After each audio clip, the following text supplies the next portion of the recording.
আমাদের পাড়াটা খুব সাধারণ, ছোট ছোট বাড়ি, বিকেলে ছেলেদের ক্রিকেট খেলা আর ছাদে দাঁড়িয়ে গল্প করা। আমি রাহুল, কলেজে পড়ি। আমাদের পাশের বাড়িতে থাকতো নীলা আপু, আমার থেকে 3 বছরের বড়। ছোটবেলা থেকেই ওকে দেখেছি, কিন্তু কখনো খুব কাছ থেকে কথা হয়নি। ও সবসময় একটু চুপচাপ, নিজের মতো থাকতো। তবে একটা জিনিস সবাই জানতো, নীলা আপুর রাগ ভীষণ। পাড়ার সবাই ওকে একটু ভয় পেত। কেউ কিছু ভুল করলে নীলা আপু সরাসরি বলে দিত, আর তার সেই করা চোখ আর গম্ভীর গলায় কেউ তর্ক করতে পারতো না। আমি দূর থেকে দেখতাম, মনে মনে ভাবতাম, এত রাগী মেয়েটা কি কখনো হাসে।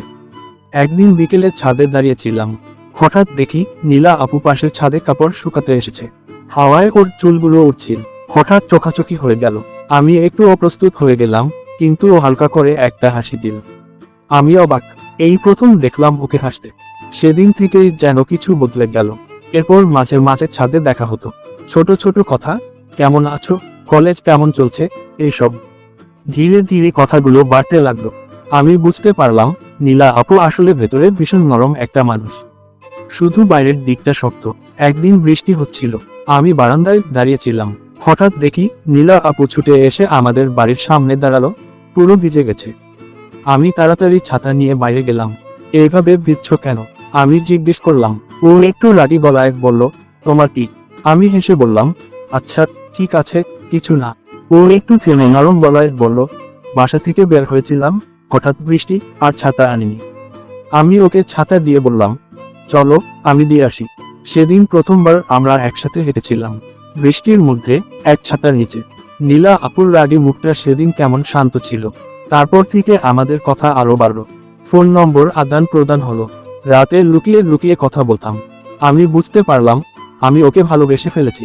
কিন্তু একটা সমস্যা ছিল, নীলা আপু আমাকে সবসময় ছোট ভাবতো। একদিন সাহস করে বলেই ফেললাম, আমি তোমাকে ভালোবাসি।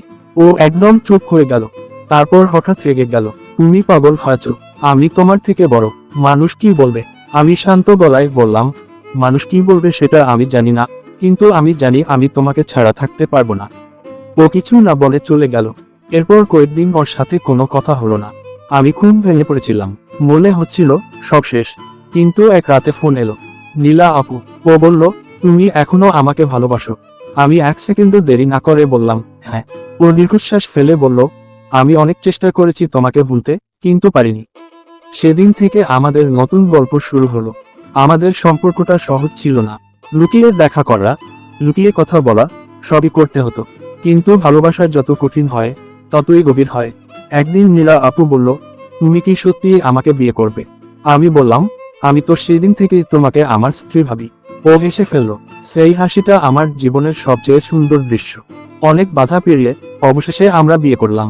প্রথমে 2 পরিবারই রাজি ছিল না, কিন্তু আমাদের জেদের কাছে হার মানল। বিয়ের পর আমি বুঝলাম, রাগী নীলা আপু এখন আমার রাগী বউ। সকালে ঘুম থেকে দেরি করে উঠলে রাগ, খাবার সময় ফোনে থাকলে রাগ, বাড়ি এলে জুতো ঠিক জায়গায় না রাখলে রাগ। আমি মাঝে মাঝে বলতাম, তুমি এত রাগ করো কেন? ও বলতো, কারণ তুমি আমাকে সিরিয়াসলি নাও না। কিন্তু এই রাগের মধ্যেও একটা ভালোবাসা ছিল। একদিন আমি খুব অসুস্থ হয়ে পড়লাম, জ্বর 103। আমি অচেতন হয়েছিলাম।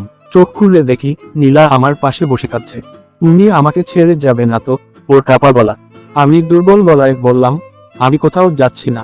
ও আমার হাত শক্ত করে ধরে রাখলো। সেদিন বুঝলাম, ও রাগ আসলে ভালোবাসার অন্যরকম প্রকাশ। ধীরে ধীরে আমাদের সংসার গুছিয়ে উঠল। ছোট ছোট ঝগড়া আবার মিটে যাওয়া, এইভাবে দিন কাটতে লাগলো। একদিন আমি ইচ্ছে করে একটু দেরি করে বাড়ি ফিরলাম। দরজা খুলতেই দেখি নীলা মুখ গোমরা করে বসে আছে। এত দেরি কেন? ওর রাগী বলা।